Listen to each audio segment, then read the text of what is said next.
Class में हम लोगों ने डिस्कस किया था रिफ्लेक्शन, और रिफ्लेक्शन प्लेन मिरर से डिस्कस किया था। इसके साथ साथ स्फेरिकल मिरर से ही हमारी बातें हुई थी। उसमें हमने बहुत कुछ आपको बताया था। और देखिए, हम आपको एक सलाह देंगे, कोशिश करिए कि जब हम पढ़ा रहे हैं तो जो टॉपिक हम पढ़ा रहे हैं आपको, कम से कम उस टॉपिक में आप कुछ प्रैक्टिस कर लिया करिए।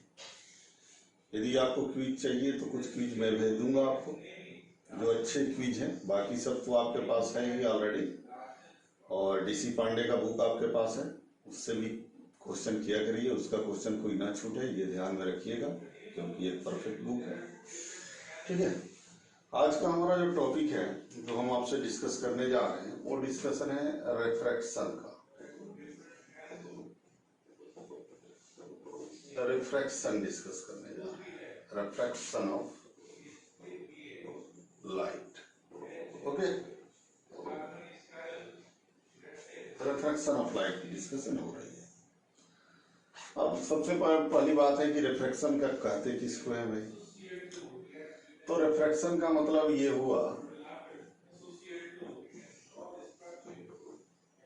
बहुत बेसिक बात है, आप लोग जानते भी हैं, बट जस्ट मैं एक बार और उसको रिपीट कर देना चाहता हूँ कि रिफ्रैक्शन का मतलब हुआ कि जैसे मान लिया ये कोई बाउंड्री है जो दो मीडियम को डिवाइड कर रहा है। इधर का मीडियम 1 है और इधर का मीडियम 2 है, ठीक है ना। दो मीडियम को डिवाइड कर रहा है। मीडियम के प्रॉपर्टी, मीडियम के नेचर को समझने के लिए हमने जो पैरामीटर डिफाइन किया है, उस पैरामीटर का नाम है रिफ्रैक्टिव इंडेक्स। रिफ्रैक्टिव इंडेक्स, ये एक पैरामीटर हम लोग डिफाइन किए हैं लाइट में। तो किसी भी मीडियम का refractive index is the ratio of speed of light in vacuum by speed of light in that medium, ठीक है ना। यहाँ पर ध्यान दीजिएगा कि रिफ्रैक्टिव इंडेक्स ये C जो है वो क्या है, speed of light in vacuum है, speed of light in vacuum, and Vm is the speed of light in medium, speed of light in a medium, ठीक है ना। मतलब है रिफ्रैक्टिव इंडेक्स, सबसे पहली बात तो है कि रिफ्रैक्टिव इंडेक्स हमने डिफाइन क्यों किया, तो भाई ये मीडियम के नेचर जानने के लिए डिफाइन किया। नेचर से संबंध इस बात का है कि लाइट की स्पीड जो है, लाइट की कई कैरेक्टर है, स्पीड ही नहीं है, और भी कई कैरेक्टर है जो मैं आपको आगे बताऊंगा, जो डिपेंड करता है मीडियम पर, और मीडियम के साथ वो चेंज कर जाता है। तो फिर मीडियम को समझने के लिए हमको कुछ डिफाइन करना पड़ेगा कि भाई जैसे मान लिया कोई ब्लॉक है, ये ब्लॉक ही चलता है, तो किसी सरफेस पर चलता है, तो इसका स्पीड डिपेंड करता है किस पर, कि भाई उसकी स्पीड कांस्टेंट रहेगी यदि सरफेस स्मूथ रहेगा। तो यदि सरफेस स्मूथ नहीं है, रफ है, तो इसकी स्पीड वेरी करेगी। उसको वेरिएशन के लिए कई रूल्स हो सकते हैं, डिपेंड करेगा कि कोफिशिएंट ऑफ फ्रिक्शन क्या है, ठीक है ना। तो यहाँ पर हम जस्ट आपको बताने ये जा रहे हैं कि किसी भी लाइट की कैरेक्टर जो है, किसी मीडियम में बहुत सारी कैरेक्टर जो है जो मीडियम के ऊपर डिपेंड करती है। तो मीडियम के नेचर को समझने के लिए हमने जो टर्म डिफाइन किया है, that is the refractive index, and it is the ratio of speed of light with the speed of light in a medium, ठीक है ना। यहाँ से आप देखिए ना कि ये C जो होगा वो Vm से बड़ा होगा, इसलिए रिफ्रैक्टिव इंडेक्स को हम इंडिकेट करेंगे म्यू से, and me C by Vm, so mu is greater than equal to 1, ठीक है ना।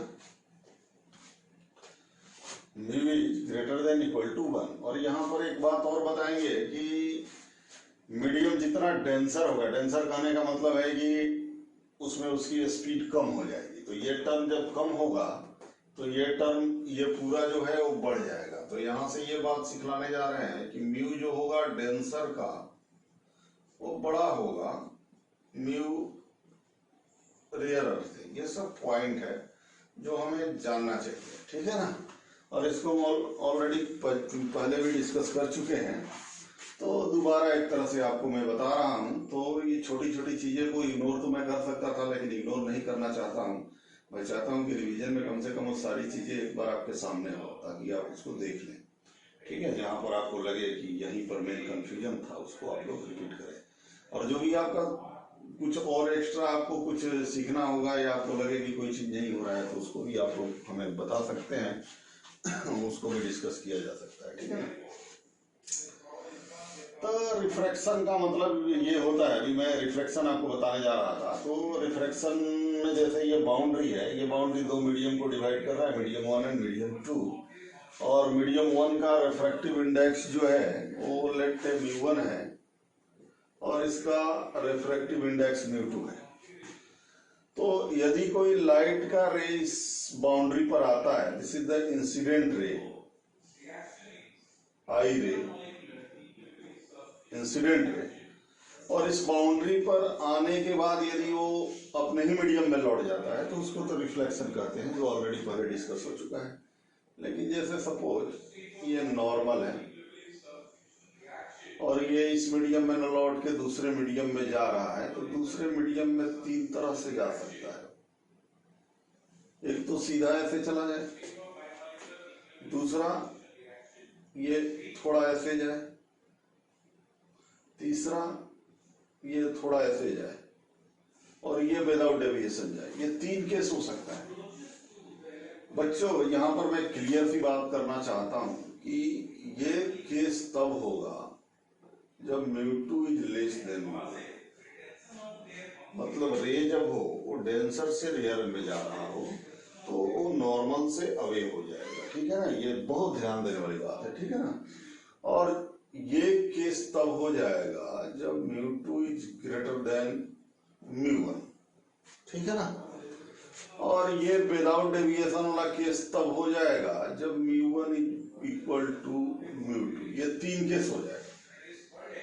मतलब ध्यान दीजिए कि जब ये डेंसर से रेयरर में जाएगा, जब ये डेंसर से रेयरर में जाएगा तो नॉर्मल से अवे चला जाएगा, और यदि ये रेयरर से डेंसर में जाएगा तो नॉर्मल की ओर बेंड कर जाएगा। और यदि मीडियम सेम रहे, ना बदले, रिफ्रैक्टिव इंडेक्स दोनों मीडियम का सेम हो, तो फिर कोई डेविएशन ही नहीं होगा, विदाउट एनी डेविएशन जाएगा। ठीक है ना। तो हम यहाँ पर तीन केस यहाँ पर जो बताने जा रहे हैं। पहले रिफ्रैक्शन का मतलब क्या हुआ? तो रिफ्रैक्शन का मतलब हुआ कि इंसिडेंट रे बाउंड्री पर टकराने के बाद बाउंड्री को पार करके दूसरे मीडियम में चला जाता है। इस घटना को हम लोग रिफ्रैक्शन कहते हैं। तो रिफ्रैक्शन का मतलब होता है, इन refraction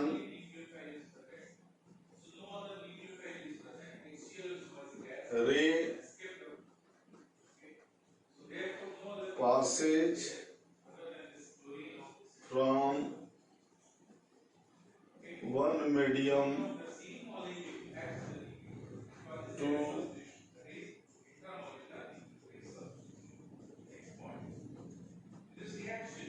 another medium। In refraction, ray passage from one medium to another medium। ठीक है ना। और यहाँ पर भी रूल्स और ये चीज आप जान गए हैं कि भाई यदि रेयरर से डेंसर में जाएगा तो डेंसर क्या होगा, और डेंसर से रेयरर में जाएगा तो क्या होगा। ठीक है। तो रेयरर से डेंसर में जाएगा तो बेंड टुवर्ड्स नॉर्मल। ठीक है ना। Bend towards normal. And denser से रेयरर में जाएगा तो बेंड अवे फ्रॉम नॉर्मल। ठीक है ना। रेयरर से डेंसर में जाएगा तो बेंड टुवर्ड्स नॉर्मल, डेंसर से रेयरर में जाएगा तो बेंड अवे फ्रॉम नॉर्मल। ये दो बातें हो गई। ठीक है ना। ये रिफ्लेक्शन का बेसिक जो है वो मैं बता रहा हूँ। अब ठीक है, जिस तरह से हम लोग रिफ्लेक्शन में लॉज पढ़े थे, वैसे यहाँ पर भी दो लॉज आएगा। ठीक है। उस लॉज का हम यूज करेंगे रे डायग्राम के लिए, प्रॉब्लम बनाने में लिए, और इसलिए वो रे लॉ जो है बहुत इंपॉर्टेंट है, उसको ध्यान में रखिएगा।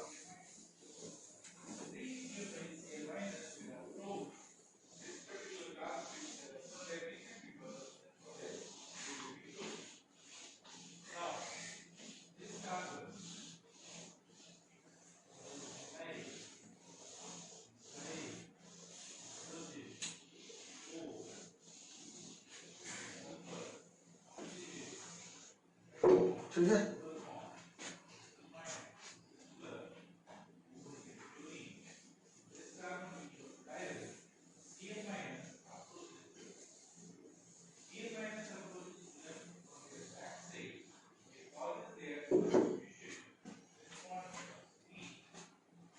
राइट। सो मैं अब यहाँ पर आपको बताने जा रहा हूं कि laws of refraction, laws of refraction, laws of refraction में भी वही दो लॉज, फर्स्ट लॉज की बात करें, फर्स्ट लॉ की बात करें तो वही incident ray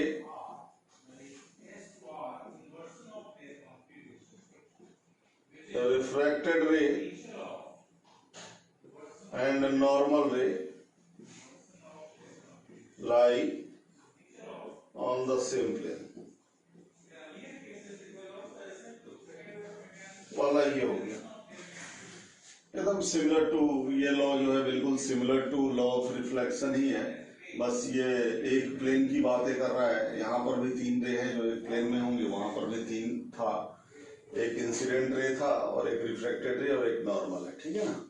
second law is very important. इस लॉ को हम लोग स्नेल्स लॉ भी कहते हैं, ठीक है ना। क्या है ये लॉ? तो जैसे मान लिया एंगल ऑफ इंसिडेंट, ये बाउंड्री है, इधर का रिफ्रैक्टिव इंडेक्स μ1 है, इधर का μ2 है, ये रे इधर से आया,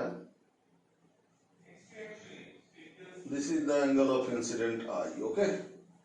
अब आप कोई केस एज्यूम कर लीजिए कि भाई किसको डेंसर किसको रेयर, किसी को मान लीजिए, मान लिया आप कह रहे हैं कि सर μ1 इज ग्रेटर देन μ2 है, ठीक है, चलो मान लेता हूं ये डेंसर है और ये रेयर है। तो भाई रेयर है तो चलो ठीक है ना, ये इधर अवे फ्रॉम द नॉर्मल चला गया, so this angle is angle of reflection r. So now here, according to Snell's law, sin I by sin R equal to, यहाँ पर ध्यान दीजिएगा, ये I जो है angle incident medium, incident medium ये कहलाया, जिधर इंसिडेंट रे है उधर इंसिडेंट मीडियम, जिधर रिफ्रैक्टेड रे है वो रिफ्रैक्टेड मीडियम। तो ये इंसिडेंट मीडियम का जो एंगल है, एंगल ऑफ इंसिडेंट, ये साइन के साथ है।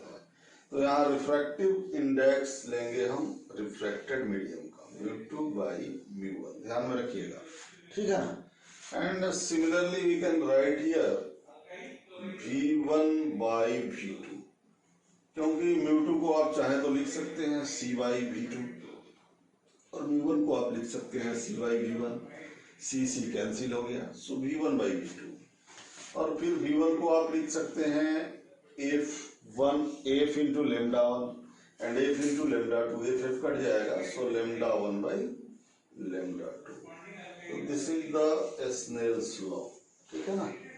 sin I by sin R equal to μ2 by μ1 equal to v1 by v2 equal to lambda 1 by lambda 2। केवल यहाँ पर देखिएगा बच्चे गलती लिख कर देते हैं, क्योंकि sin I by sin R v1 by v2 lambda 1 by lambda 2, और वहां भी μ1 by μ2 गलती से लिख देंगे तो सवाल नहीं बन पाएगा, इसलिए म्यू के टर्म में लिखिएगा तो μ2 by μ1 होता है, ठीक है ना, okay. So this is the Snell's law, ठीक है।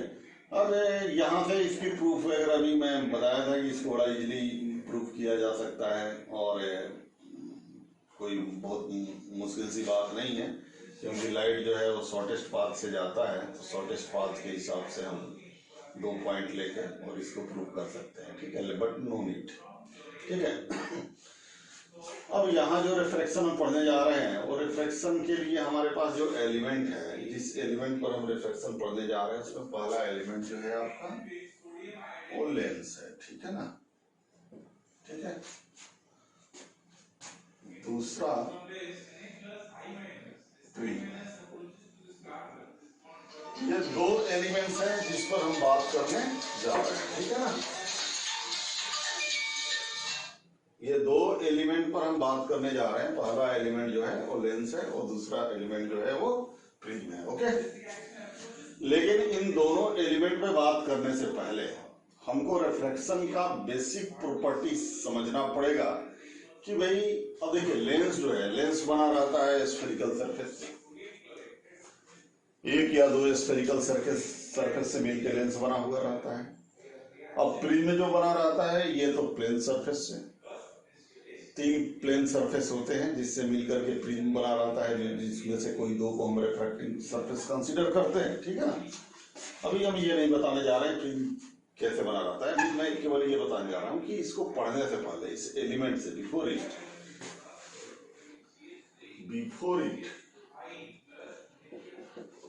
हमको रिफ्रैक्शन पढ़ना पड़ेगा।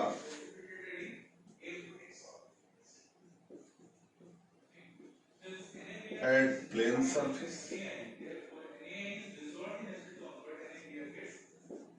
पहला ये पढ़ना पड़ेगा और दूसरा पढ़ना पड़ेगा रिफ्रैक्शन एट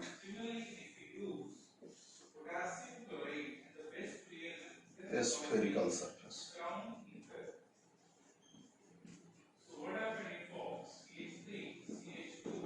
स्फेरिकल सरफेस, ठीक है ना। और यहां से थोड़ी सी बातें और भी बताएंगे हम कि कैसे प्रॉब्लम इसका बनाएंगे, ठीक है ना। तो सबसे पहले हम आपको रिफ्रैक्शन एट प्लेन सरफेस की बात करने जा रहा हूं और इस पे ध्यान दीजिएगा क्योंकि यहाँ से सवाल नीट में आता है और आया भी है, पहले भी आ चुका है और अभी भी आने की उम्मीद की जा सकती है, ठीक है।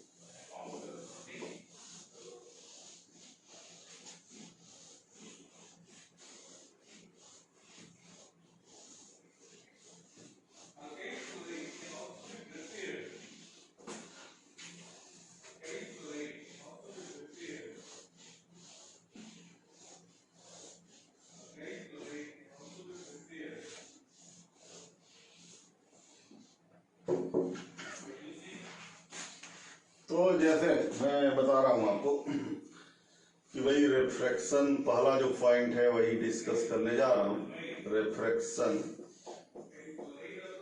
एट ए प्लेन सरफेस, ठीक है ना। Refraction at a plane surface, refraction at a plane surface मतलब प्लेन सरफेस से रिफ्रैक्शन हो रहा है, ठीक है। तो ये मान लिया जाए प्लेन सरफेस है, इस पे हम रिफ्रैक्शन पढ़ने जा रहे हैं। यहाँ पर देखिए आपको सिंपल सा बात बता रहा हूँ कि आप एक बात बताइए, आप जनरली ये सोचते हैं, बच्चे सोचते हैं कि इमेज जो बनता है वो रिफ्लेक्शन से बनता है, क्योंकि उनको आदत है अपना इमेज देखना है तो मिरर के सामने खड़ा होते हैं, अपने को देखते हैं भाई कैसा शर्ट ठीक है या नहीं है, बाल ठीक है या नहीं है, हेयर ठीक है कि नहीं ठीक है, ठीक है। तो रिफ्लेक्शन मेथड से इमेज हम लोग देखते हैं अपने घर में, मिरर होता है, ठीक है। लेकिन आप थोड़ा सा ध्यान दीजिएगा तो इमेज रिफ्रैक्शन मेथड से भी बनता है। आप पानी के अंदर भी अपना इमेज देख सकते हैं। तो लाइट रे जो इमेज बनाता है पानी के अंदर, आपका पानी के पास पूल के ब्रिज के ऊपर खड़े हैं, नीचे नदी में अपना इमेज देख रहे हैं, ये जो इमेज बन रहा है ये ड्यू टू रिफ्रैक्शन बन रहा है। तो पूरे लाइट में हम तो दो ही बातें डिस्कस ही करने जा रहे हैं। पूरे लाइट में डिस्कशन का हमारा मेन टारगेट है ऑब्जेक्ट एंड इट्स इमेज। जो कुछ भी पढ़ेंगे ऑब्जेक्ट एंड इट्स इमेज, आगे जितना भी हमारे पास इंस्ट्रूमेंट आएगा हर जगह ऑब्जेक्ट और इमेज की बात होगी। तो रिफ्रैक्शन एट प्लेन सरफेस का मतलब हुआ कि हम लोग किसी ऑब्जेक्ट के इमेज रिफ्रैक्शन मेथड से बनाने जा रहे हैं, ठीक है ना। तो मान लिया जाए यहाँ पर कोई ऑब्जेक्ट है, इधर का मीडियम 1 है, इधर का μ1 ले लो आप, इधर का μ2 ले लो, ठीक है। अब किसी एक को डेंसर और किसी एक को तो रेयरर लेना ही पड़ेगा आपको। आप किसी को भी डेंसर कर सकते हो, किसी को भी आप रेयरर कर सकते हो, डिपेंड्स ऑन तो मान लिया आप इसको डेंसर आप कह रहे हो कि ये सर डेंसर हुआ, ये रेयर, ये डेंसर, किसी एक को मानना पड़ेगा। तो कुछ भी लेट कर लो आप, जो लेट करना चाह रहे हो, ठीक है ना। मान लिया जाए μ2 इज ग्रेटर देन μ1, ठीक है, ओके ना। अब इसका इमेज जो बनेगा, देखिए ध्यान दीजिएगा, बड़ा इंपॉर्टेंट बात बता रहा हूँ। एक तो रे आपने सीधा लिया, जो I0 R0 यहाँ सीधे पास कर लिया, रे डायग्राम दे रहा हूँ। दूसरा आपने ये रे लिया, ठीक है। अब यहां पर देखिए ये रे कैसे जाएगा, this angle is angle of incident I, और एंगल ऑफ रिफ्रैक्शन के लिए क्या होगा बच्चों, ये रे किधर जाएगा, ये μ2 जो है वो डेंसर है, डेंसर है तो नॉर्मल की ओर बेंड कर जाएगा, मतलब ये थोड़ा सा ऐसे आ जाएगा, बेंड कर गया, ये एंगल आर हो गया। अब इसको जब पीछे बढ़ाएंगे, इसको जब पीछे बढ़ाएंगे तो ये रे कहीं यहां कटेगा, तो this will be the image, ठीक है ना। मतलब एक तरह से आप देखिए, आप जब इधर से व्यू करेंगे, ये आपका आई है, ये आई है, तो आप जो व्यू करेंगे वो ऑब्जेक्ट यहां है और इमेज ऑब्जेक्ट से दूर शिफ्ट हो रहा है। ऑब्जेक्ट कहां है, यहां है, और आप इधर से देख रहे हैं तो उसका इमेज यहां दिखाई दे रहा है, मतलब ये ऑब्जेक्ट जो है उसका इमेज जो है वो दूर शिफ्ट, फार शिफ्ट हो रहा है यहाँ पर, ठीक है ना। ये एक तरह से आप यदि इस प्लेन सरफेस के इस पॉइंट को आप ओरिजिन कहें और यहां से डेप्थ मेजर करें, दिस इज O या P कहिए, P, तो ये रियल डेप्थ हुआ ऑब्जेक्ट का, और ये जो हुआ एपरेंट डेप्थ हुआ जहां आपको दिखाई दे रहा है। तो यहां से पहला फॉर्मूला जो मैं लिखने जा रहा हूं वो ध्यान दीजिएगा कि भाई एपरेंट, देखिए फिर से OP का मतलब क्या हुआ, रियल डेप्थ, बहुत क्लियर कट बात बता रहा हूं, OP का मतलब हुआ रियल डेप्थ, ठीक है। एंड IP का मतलब क्या हुआ, एपरेंट डेप्थ, ठीक है ना। सो पहला जो फॉर्मूला यहां पर मैं देने जा रहा हूं वो रियल डेप्थ और एपरेंट डेप्थ के बीच में कनेक्ट कर रहा है हमारा फॉर्मूला कि भैया आपको रियल डेप्थ मालूम है, आपसे पूछेगा कहां फाइंड द इमेज, आप उसका निकालिए। पहला देखिए एपरेंट डेप्थ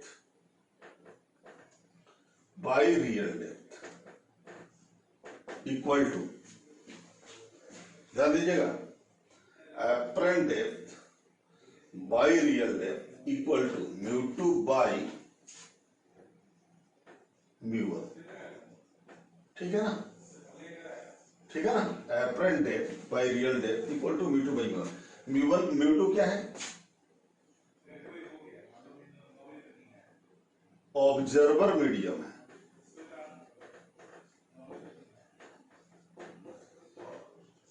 और μ1 क्या है, ऑब्जेक्ट मीडियम है। बहुत क्लियर कट बता रहा हूं मैं, ऑब्जेक्ट मीडियम है, डेरिवेशन में जाने की जरूरत नहीं है। ऑब्जेक्ट ऑब्जर्वर मीडियम है, इधर ऑब्जेक्ट मीडियम है, ठीक है ना।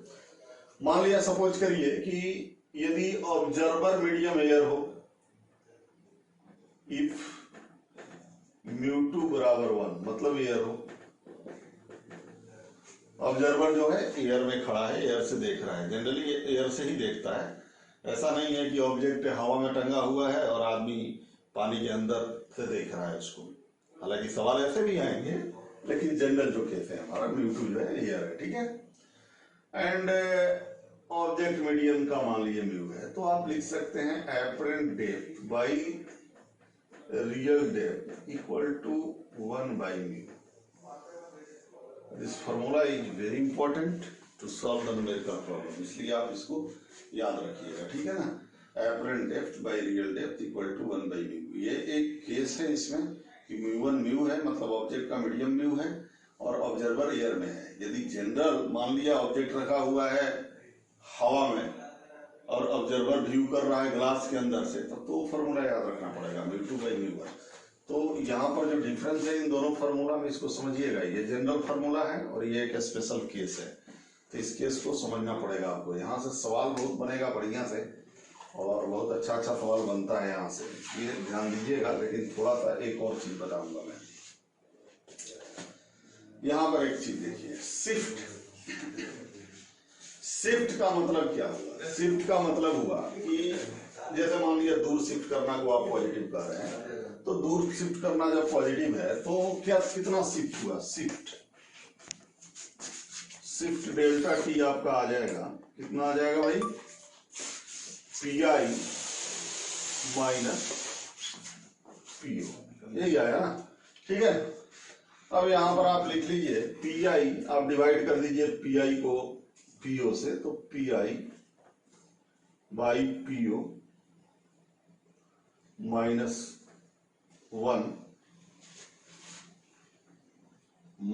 1 इंटू पीओ। ठीक है ना? पी आई बाई पीओ क्या है? ध्यान दीजिएगा, पी आई बाई पीओ क्या है? पी आई बाई पीओ है, पी आई जो है वो एपरेंट डेप्थ हो गया, और पीओ जो है वो रियल डेप्थ हो गया, -1 इंटू रियल डेप्थ। तो फाइनल फॉर्मूला आपका शिफ्ट के लिए क्या आ जाएगा? देखिए तो, apparent depth by real depth equal to 1 by mu, under that condition कि ऑब्जर्वर जो है वो एयर में है, 1 by mu -1 into t, thickness of medium. This is also a very important formula कि आप कैसे शिफ्टिंग निकालेंगे। तो शिफ्टिंग निकालने का मतलब है कि 1 बाई म्यू -1 इंटू टी। यहाँ ध्यान देने वाली बात है कि ये इस केस में, ये जनरल केस तो हुआ नहीं। जनरल केस तो आपका ये होगा कि delta T equal to μ2 by μ1 -1 into T. ये टी का मतलब हुआ thickness of medium. Thickness of medium का संबंध ये है कि आपने ऑब्जेक्ट को जहां रखा है वो बाउंड्री से कितना दूर है, इसी को हम लोग थिकनेस कहते हैं कि ऑब्जेक्ट जो है वो कितना दूर है बाउंड्री से। थिकनेस ऑफ मीडियम, ठीक है ना? तो कंफ्यूज होने की बात नहीं है। अब यहां पर हमको एक बात बताइए कि आपने जो डेल्टा टी निकाला है, शिफ्ट निकाला है, उसमें ध्यान से देखिए कि ये μ2 बाई μ1 में ये पॉजिटिव कब होगा? जब μ2 μ1 से बड़ा हो। यदि μ2 μ1 से बड़ा होगा तो पॉजिटिव होगा। μ2 μ1 से बड़ा होने का मतलब क्या है कि हमारे कंडीशन में तो ये बड़ा ही है μ2 μ1 से, तो 1 से बड़ा है, तो 1 से बड़ा है तो ये टर्म पॉजिटिव आएगा। तो यदि डेल्टा टी के लिए आप ये फॉर्मूला याद रखते हैं कि 1 बाई म्यू -1 और ये पॉजिटिव आ रहा है, मतलब इमेज दूर शिफ्ट किया है, और यदि नेगेटिव आ रहा है देन इमेज नजदीक शिफ्ट किया है। तो ये बहुत इंपॉर्टेंट चीज है। मैं फिर से एक बार लिखने जा रहा हूं, आप ध्यान दीजिएगा।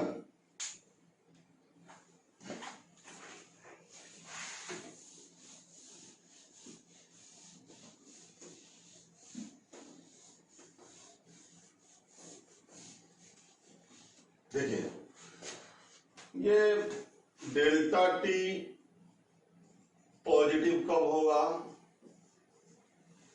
कब होगा? तब होगा जब μ2 बड़ा होगा μ1 से। ऐसा कब? इसका मतलब क्या हुआ कि इमेज शिफ्ट अवे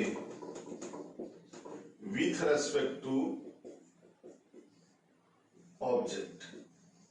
सही है ना बच्चों?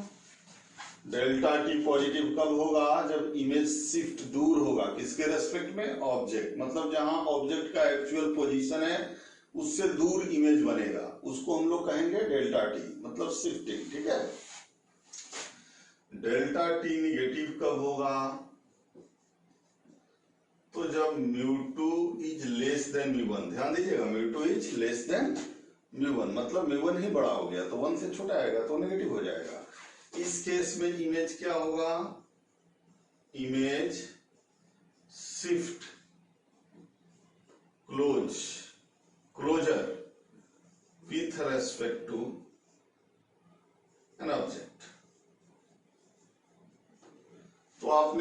कितना फॉर्मूला याद रखा रिफ्रैक्शन एट प्लेन सरफेस के लिए? पहला आपने याद रखा apparent depth by real depth. Apparent depth by real depth के लिए क्या फॉर्मूला याद रखा आपने? Apparent depth by real depth equal to 1/μ। ठीक है ना, ये याद रखा। ठीक है या जनरल फॉर्मूला हो जाएगा μ2/μ1। ये μ2 किसका है? मीडियम। और μ1 किसका है? मीडियम। μ2 है ऑब्जर्वर का मीडियम, और ये और μ1 किसका है? ऑब्जेक्ट का मीडियम है। ध्यान रखिएगा, μ2 किसका मीडियम है? ऑब्जर्वर का मीडियम है, जहां ऑब्जर्वर खड़ा है। ठीक है ना, और μ1 किसका मीडियम है? ऑब्जेक्ट का मीडियम है, जहां पर ऑब्जेक्ट खड़ा है। ठीक है ना, ऑब्जेक्ट रखा हुआ है। ठीक है, तो ये पहला फॉर्मूला हो गया, apparent depth equal to 1/μ equal to μ2/μ1। दूसरा, शिफ्टिंग के लिए ये फॉर्मूला हो गया delta T equal to μ2/μ1 -1 into T. T का मतलब हुआ thickness of medium. Thickness of medium का क्या मतलब हुआ बच्चों? कि भाई बाउंड्री से कितना दूर रखा हुआ है object. This is called thickness of medium. Okay okay, so now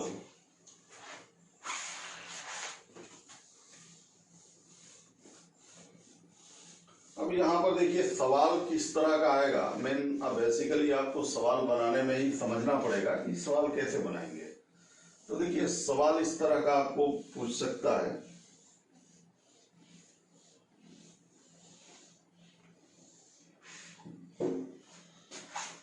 जैसे मान लिया सिंपल सा सवाल पूछेगा कि भाई इस तरह का सवाल पूछेगा कि ये एक पेज है,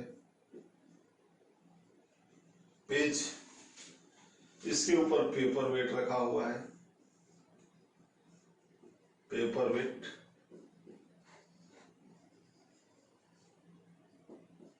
पेपर वेट रखा हुआ है। ये ग्लास का बना हुआ है, इसका म्यू जो है 1.6 है। ठीक है ना, और ये क्यूब है, क्यूब, ईच साइड 4 सेंटीमीटर। ठीक है, अब आपसे पूछा जा रहा है सवाल कि भाई यदि इसको हम टॉप से व्यू करें, कोई ऑब्जर्वर यदि टॉप से व्यू कर रहा है, तो find the distance of page from the top surface of glass. ठीक है ना, find distance of page with respect to top surface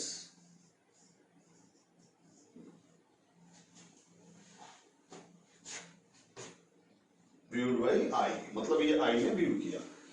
तो सिंपल सा बात है कि यदि हम देखें यहां पर कि कितना दूर, तो यहां से सीधा हम फॉर्मूला लगा देंगे कि एपरेंट डेप्थ मतलब जहां हमको दिखाई दिया हो, और रियल डेप्थ मतलब वो जितना दूरी पर बाउंड्री से रखा गया था। बाउंड्री तो यही है भाई जो दो मीडियम को डिवाइड कर रहा है, ऊपर एयर है नीचे ग्लास है। तो apparent depth by real depth equal to क्या हो जाएगा भाई? यहां पर तो सिचुएशन वही बन रही है कि ऑब्जर्वर हवा में है, तो फिर 1/μ लिखिए। तो क्या लिखेंगे? Apparent depth real depth into 1/μ। So real depth कितना है? 4 centimetre into 1/1.6. So here we can write here 4/40/16 centimeter will be answer of this problem। ये तो बहुत सिंपल सा सवाल है। जो इस तरह के सवाल आएंगे तो उम्मीद है कि सभी बच्चे मार लेंगे, कोई दिक्कत नहीं है। ठीक है ना, लेकिन थोड़ा सा इस सवाल को मैं ट्वीट करने जा रहा हूं, और इसको आप देखिएगा कि कैसे ये बनेगा और कैसे आप इसको जल्दी से जल्दी बना सकते हैं। इसको ध्यान में रखिए थोड़ा सा। So now the second question like this.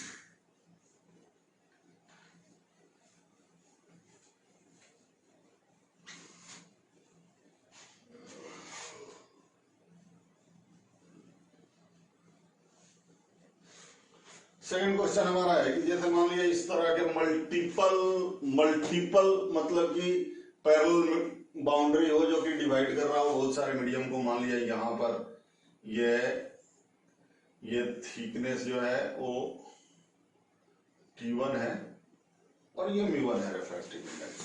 Clear है ना? और यहां पर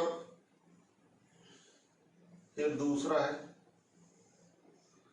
ये T2 है और ये μ2 है रिफ्रैक्टिव इंडेक्स। मान लिया ये यहां पर μ3 है, T3 है, ठीक है ना? ये इस तरह से मीडियम है, ठीक है? एक और ले लीजिए, ये μ4 ले लीजिए और ये T4 ले लीजिए, ठीक है? मतलब जनरल सा प्रॉब्लम। मान लिया जाए यहां पर कोई ऑब्जेक्ट रखा हुआ है, ठीक है ना? और इसको यहां टॉप से व्यू किया जा रहा है, यहां से व्यू किया जा रहा है इस ऑब्जेक्ट को। और आप जो देख रहे हैं कि भाई ये जो दोनों ये जो मीडियम है इस मीडियम के बीच में ये गैप है, तो ये जितने भी गैप है वो सब एयर है। ये एयर है, एयर है, एयर है, एयर है, इधर भी एयर है, ठीक है ना? तो आप देखिए जितना भी गैप देख रहे हैं दो मीडियम के बीच का गैप, ये सब सिमिलर है और ऑब्जेक्ट भी रखा हुआ है एयर में और ये गैप भी एयर है, बात समझिए। और ये आई भी हमारा एयर में है, ठीक है ना? तो इस प्रॉब्लम में हमको जो निकालना है वो निकालना है find shift of image with respect to object. मतलब ऑब्जेक्ट के रेस्पेक्ट में इमेज जो है वो कितना शिफ्ट कर रहा है, ठीक है ना? तो सिंपल सी बात है कि भाई जितने भी ये मीडियम है ये सब ऑब्जेक्ट को शिफ्ट करेंगे। सबसे पहले ये देखिए कि क्लोज शिफ्ट होंगे या दूर शिफ्ट होंगे, ये पहले हमको देखिए। तो आपको मैं बताया था ना कि डेल्टा टी यदि पॉजिटिव आ रहा है मतलब फार शिफ्ट, और यदि डेल्टा टी नेगेटिव आ रहा है मतलब क्लोज शिफ्ट, ठीक है ना? With respect to observer. अब यहां पर आप एक बात ध्यान से देखिए कि जो भी शिफ्ट होगा वो शिफ्ट एयर के चलते तो होगा नहीं, क्योंकि ऑब्जेक्ट एयर में है, ऑब्जर्वर एयर में है, तो एयर तो शिफ्ट नहीं ना कराएगा, शिफ्ट तो ये सारे मीडियम कराएंगे। तो पहला शिफ्ट यहां होगा, यहां होगा, यहां होगा, सारे शिफ्ट इंडिविजुअल निकाल के उसको जोड़ देंगे। So delta t can be written as delta T1 plus delta T2 plus delta T3 plus delta T4, इस तरह से शिफ्ट निकला। सो डेल्टा T1 कितना होगा बच्चों? बोलो डेल्टा T1 का मतलब क्या हुआ, बोलो क्या जानते हो आप? शिफ्ट का फॉर्मूला, शिफ्ट का फॉर्मूला होता है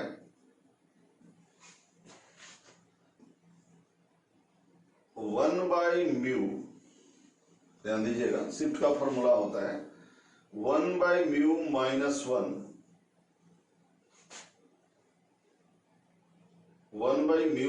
1 इंटू थिकनेस। क्लियर है ना? यही होता है ना formula. Thickness is equal to μ2/μ1। μ2 का मतलब हुआ कि ऑब्जर्वर जो है वो कहाँ है भाई? एयर में है, तो 1 हो गया 1/μ minus 1, this is the thickness, ठीक है? तो यहाँ डेल्टा T1 क्या लिखिएगा? 1/μ1 minus 1 into T1 plus 1/μ2 minus 1 into T2 plus 1/μ3 minus 1 into T3, ठीक है ना? क्लियर है ना? अब यहां पर हमको एक बात बताइए कि ये μ1 जो है वो बड़ा है 1 से, तो ये तो निगेटिव आएगा।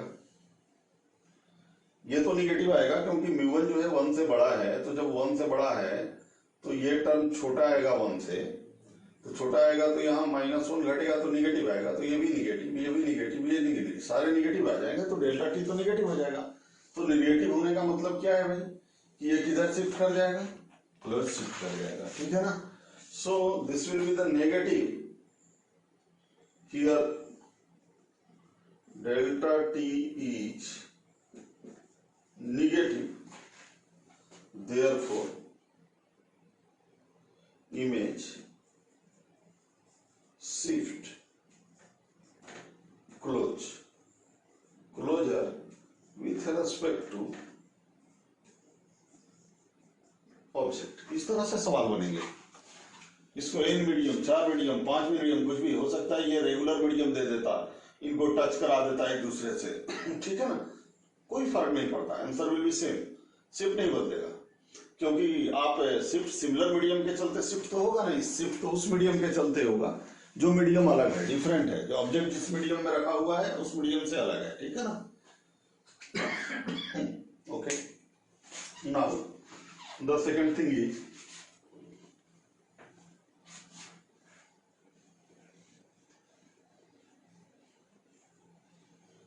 एक छोटा सा चीज यहाँ पर और भी सीखना बहुत जरूरी है, जहां से सवाल आया भी है और कई बार आप लोग हमसे पूछते भी थे और बात कहीं ना कहीं कंसेप्ट में फंसते थे आप लोग, तो उसको थोड़ा एक बार और देख लीजिए। ये रिफ्रैक्शन का बहुत बेसिक पॉइंट है जो मैं बताने जा रहा हूं। अभी आपने क्या सीखा, अभी आपने सीखा रिफ्रैक्शन थ्रू प्लेन सरफेस, ठीक है ना, प्लेन सरफेस से इमेज कैसे बनेगा। दूसरी बात, इमेज बनेगा, दूर शिफ्ट होगा, क्लोज शिफ्ट होगा, ठीक है। दूसरा बात, कितना दूर शिफ्ट होगा, कितना क्लोज शिफ्ट होगा, ये सारी बातें आप सीख लीजिए। अब यहां देखिएगा, ठीक है, एक टर्म आता है क्रिटिकल एंगल, यहां से भी सवाल हमेशा पूछा है, ज्यादातर सवाल तो आईआईटी में ही आया है, नीट में भी यहां से कुछ क्वेश्चन आए हैं, जैसे अभी क्वेश्चन देंगे तो आप लोग को ध्यान में आएगा कि आया हुआ सवाल है, लेकिन पहले आप इसको, इसके कॉन्सेप्ट को समझिए कि क्रिटिकल एंगल है क्या, ठीक है, सभी लोग जानते हैं, फिर से एक बार मैं बता रहा हूं कि भाई मान लिया जाए कि ये बाउंड्री है और ये दो मीडियम को डिवाइड कर दे रहा है, मान लिया ये म्यू1 है, ये म्यू2 है, ठीक है ना, okay, and mu one is greater than mu two, मतलब ये डेंसर है, ये रेयरर है, ठीक है, और लाइट रे ये डेंसर से इधर आ रहा है, रेयरर में जा रहा है, let this angle is I. तो भाई ये उसका अनडेविएटेड डॉटेड लाइन जो है वो अनडेविएटेड पाथ बता रहा है, तो क्या होगा जब ये डेंसर से रेयरर में आ रहा है, तो क्या होगा भाई, नॉर्मल की ओर बेंड करेगा, अवे जाएगा, ठीक है, अवे जाएगा, तो जब अवे जाएगा तो ये इस तरह जाएगा, यहां आर जो होगा वाई से ज्यादा होगा, ठीक है।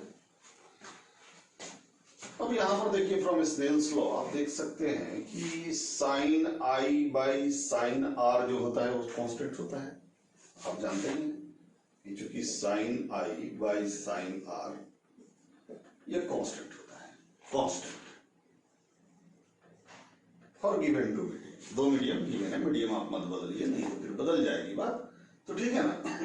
तो चलेगा बच्चों, अब मैं यहां पर तुम्हें ये बताने जा रहा हूं कि जैसे जैसे आप ग्रेजुअली आई की वैल्यू इंक्रीज करेंगे, आर की भी वैल्यू इंक्रीज होगी, तो आई जब आप इंक्रीज करते जाएंगे तो आर की वैल्यू जब ग्रेजुअली इंक्रीज होते जाएगी तो एक समय आई का वह वैल्यू आएगा जिसके लिए आर जो है वो एग्जैक्टली 90 हो जाए, that value is called critical angle.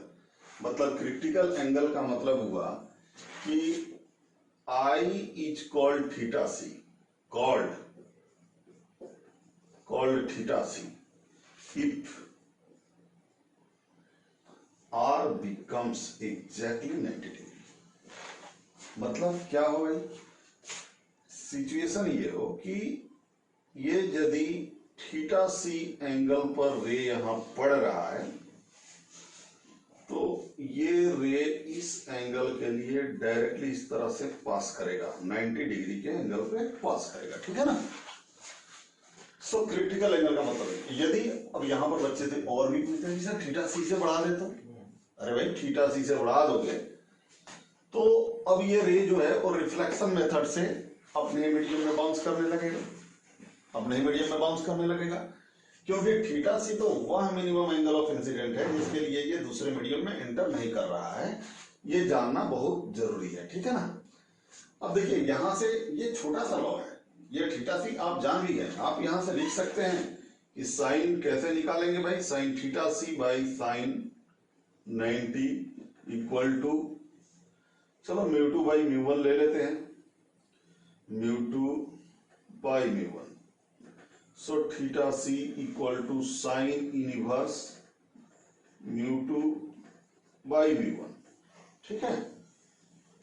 देखिए इस घटना में एक बात तो बहुत इंपॉर्टेंट है कि रे को जरूरी है कि वो डेंसर से रेयरर में जाए,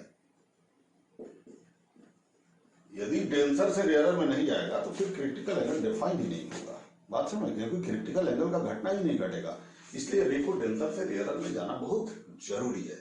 अब यदि मान लिया जाए इफ, यहां केस ऑफ दे रहे हैं कि if mu two is air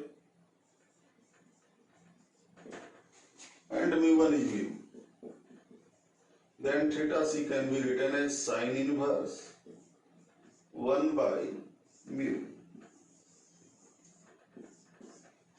These two formula are applicable to solve the problem of critical angle.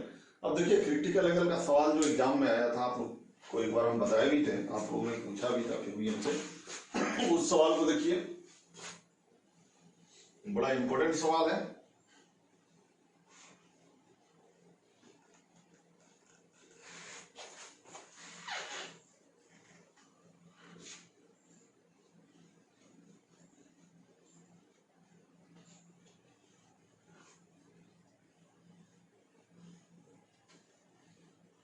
बहुत सारे सवाल इस पे आ सकते हैं, बहुत सारे सवाल ट्रिक में भी हम जाएंगे तो क्रिटिकल एंगल से कनेक्टेड बहुत सारे सवाल बनेंगे यहाँ से। और देखिए यहाँ से एक सवाल सिंपल सा सवाल है कि मान लीजिए भाई ये ठीक है ना, ये टॉप ऑफ ए रिवर है, टॉप ऑफ ए रिवर, ठीक है। यहां पर ऑब्जेक्ट रखा हुआ है, ऑब्जेक्ट, ये इसका डेप्थ जो है ऑब्जेक्ट का रिवर के टॉप से डेप्थ बराबर डी, ठीक है ना। अब आपसे सवाल ये पूछ रहा है the refractive index of water is 1.6, that is the mu, refractive index of water, mu water बराबर म्यू, कोई जरूरी नहीं है न्यूमेरिकल वैल्यू दे, वैल्यू अल्फाबेट में भी दे सकते हैं, वो तो हमारे ऊपर है, और जनरली कंपटीशन में अल्फाबेट में ही रहता है डेटा, तो ध्यान रखिएगा। 1.6 न देके म्यू ले लीजिए रिफ्रैक्टिव इंडेक्स, ऊपर एयर है, ठीक है। अब पूछा जा रहा है कि मैक्सिमम कितना distance, this point is called O, O से मैक्सिमम कितना डिस्टेंस तक आई का पोजीशन रखा जाए ताकि हमको इसका इमेज दिखाई दे। पहला तो ये हो सकता है कि मतलब यहां से कितने दूर तक वाई का पोजीशन रखा जाए हॉरिजॉन्टली ताकि हमको दिखाई दे। दूसरा क्वेश्चन इसको ऐसे घुमा के पूछा था एग्जाम में कि find the surface area of water, water top of water का surface area in which an observer can view the image of object. Find the surface area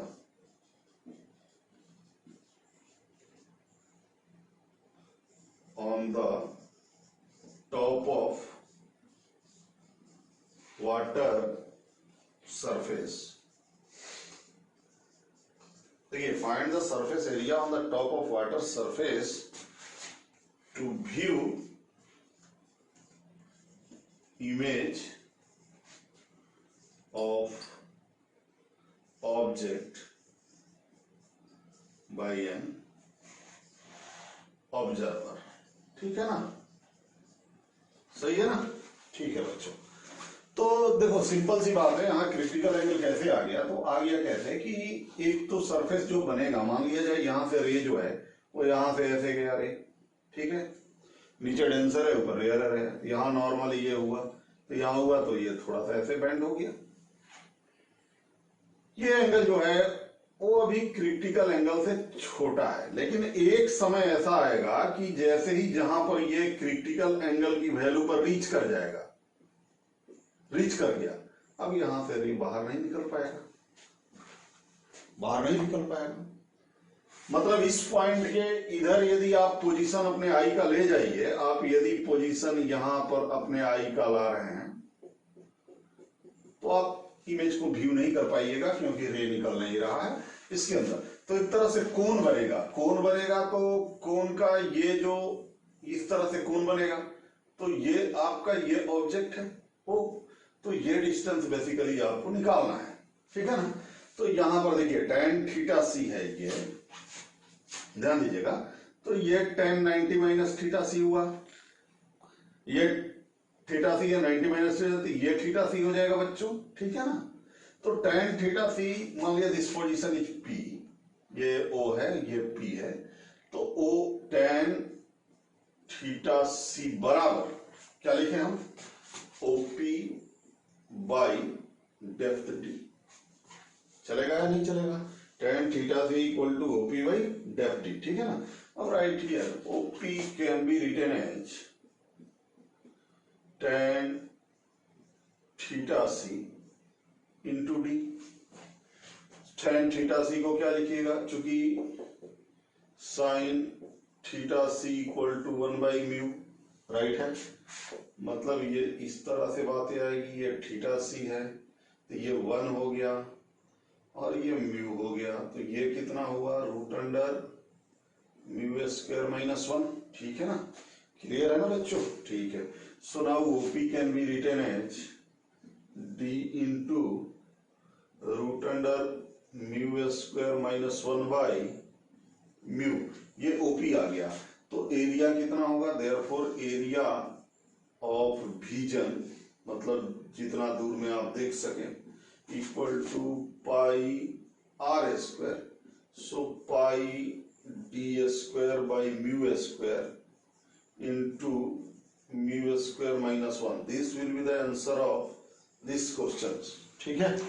तो मैं समझता हूं कि आप इस तरह के क्वेश्चन को बना लिया करेंगे, ठीक है ना? एक दूसरा सवाल देखिए, एक सवाल और इस तरह का आया हुआ था, IIT एडवांस में आया हुआ था वो सवाल, बट सवाल बहुत इंपॉर्टेंट है, आपको देखना चाहिए। आप देखिए वो सवाल क्या था, ठीक है? इसको ये तो आप लोग समझ गए होंगे, तो इसको मैं मिटा रहा हूं, ठीक है? So now the second question is,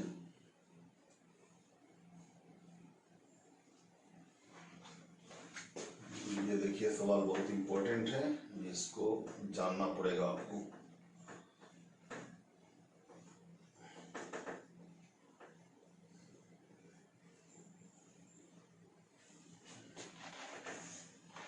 देखिए सवाल ये है कि जैसे ये सिलिंड्रिकल रीजन है, ठीक है ना? ये ग्लास है, सिलेंडर ग्लास, ये इनफाइनाइट लेंथ मान लीजिए,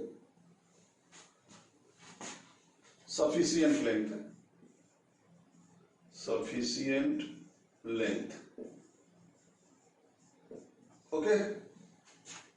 इसका रिफ्रैक्टिव इंडेक्स 1.6 होता है ग्लास का, but for the better calculation 4/3, okay?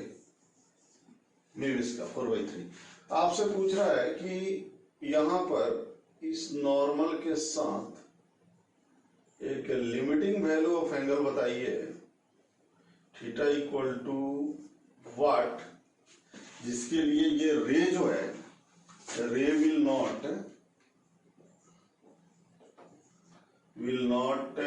Come out from vertical surface, ठीक है ना, यहां से कम आउट ना हो। तो ये बहुत सिंपल सा क्वेश्चन है। आप सिंपली इसको बना भी सकते हैं। कैसे बना सकते हैं भाई? तो देखिए, बाहर तो एयर है, सीधी सी बात है।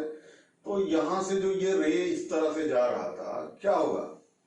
डेंसर में जा रहा है ना, तो डेंसर में जा रहा है तो यहाँ तो इंटर करने से कोई रोक नहीं सकता, रोके जाएगा ही। डेंसर से रेयरर में आए तब चांस बनता है कि भाई यदि क्रिटिकल एंगल इंसिडेंट हो जाए तो बाहर नहीं निकल पाएगा। तो जब ये रेयरर से डेंसर में जा रहा है तो ये नॉर्मल की ओर बेंड हो गया, इस तरह से बेंड हो गया, ठीक है ना। सो बेंड हो गया, तो अब यहां पर जो ये एंगल बनना चाहिए, यही एंगल बनना चाहिए थीटा सी, तब जाके ये रे बाहर नहीं जा पाएगा, ये सीधा यहां पर आएगा। तो ये थीटा सी की वैल्यू निकालना है, ये निकल जाएगा इस तरह से, बाहर नहीं निकल पाएगा। तो ध्यान दीजिएगा कि यहां पर ये एंगल यदि थीटा हम लेते हैं, मतलब ये angle, this angle will be theta, ठीक है। So what will be this angle? If this angle is theta, then this angle is, suppose R, so this is the 90, ठीक है ना। So R can be written as 90 minus theta c. Any doubt? ये 90 है theta c, तो 90 minus theta c. So apply Snell's law, sin I by sin R, ठीक है, equal to μ2 by μ1, right है, right है।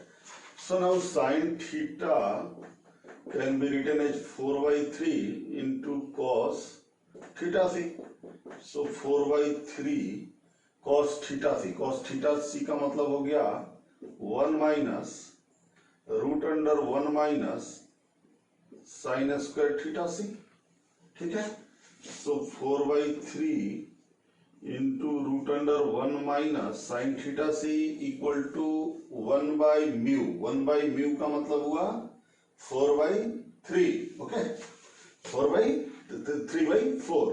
सो 9/16।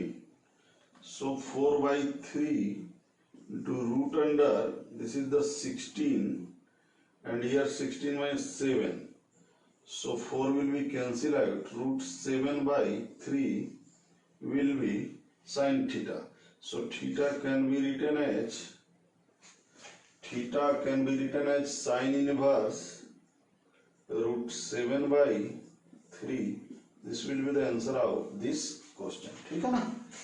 तो बच्चों, जैसा कि मैं समझ रहा हूं कि रिफ्रैक्शन में जो सबसे इम्पोर्टेंट पार्ट है वो रिफ्रैक्शन थ्रू प्लेन सरफेस है, जहां से सवाल हमेशा आते हैं। और इससे सवाल जो आएंगे वो मैं बता रहा हूँ, वो आपका एपरेंट शिफ्ट से आएगा, कितना शिफ्ट करेगा, ठीक है ना, रियल शिफ्ट एपरेंट शिफ्ट के बीच में, ठीक है। और दूसरा ये क्रिटिकल एंगल, और इस पे बहुत सारे सवाल दिए हुए हैं डीसी पांडे में, जैसा कि मैं देख रहा हूँ। और मेरे पास भी कुछ अलग से असाइनमेंट है, तो मैं आपको अपलोड कर दूंगा और आप उसको करिए। कम से कम मैं जो पढ़ा रहा हूँ उसके कुछ सवाल करिएगा तो ज़्यादा बेहतर होगा। टेस्ट वगैरह जो आपके चल रहे हैं, मैं आपको मैसेज देना चाहता हूँ कि जो टेस्ट चल रहे हैं आप उस टेस्ट को दीजिए। और उसके डाउट आप लोग अक्सर हमसे पूछते ही हैं, मैं बताता ही हूँ जो भी डाउट आता है आपका। लेकिन उसके साथ साथ कम से कम जो असाइनमेंट मैं अलॉट कर रहा हूँ on the basis of this syllabus, जो मैं रिवाइज कर रहा हूँ, तो उसको भी आप करें तो आपको एक बेहतर मतलब फायदा निकल के यहाँ से आएगा, ठीक है ना। रिवीजन का मेन फायदा निकल के आएगा। तो ठीक है, मिलते हैं फिर अगले क्लास में। थैंक यू, आज बस इतना ही।